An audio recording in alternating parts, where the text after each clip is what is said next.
અમારી સમ્રાટ સમાચાર ચેનલ સબસ્ક્રાઇબ કરો, લાઈક કરો, કોમેન્ટ કરો અને જોતા રહો પળે પળના દરેક પ્રકારના સમાચારો। તળાજામાં ગોરખી રોડ ખાતે હોલિકા દહન પર્વની ઉજવણી કરવામાં આવી। ભાવનગર તળાજા શહેરમાં પરંપરાગત રીતે હોલિકા દહન પર્વની ભવ્ય અને હર્ષોલ્લાસભરી ઉજવણી કરવામાં આવી હતી। શહેરના વિવિધ વિસ્તારોમાં હોલિકા દહન કરવામાં આવ્યું હતું, જેમાં મોટી સંખ્યામાં નાગરિકો હાજર રહ્યા હતા।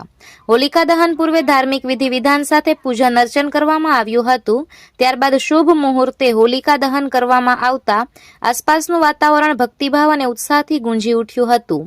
આ પ્રસંગે લોકોએ દુષ્ટ પર સદગુણની જીતનો સંદેશ આપતું હોલિકા દહન નિહાળ્યું હતું। બાળકો, યુવાનો તેમજ વડીલો સૌએ ઉત્સાહપૂર્વક ભાગ લઈ પરંપરાનું પાલન કર્યું હતું। હોલિકા દહન સાથે જ રંગોત્સવ હોળીની ઉજવણી માટેનો ઉત્સાહ પણ શહેરમાં જોવા મળ્યો હતો।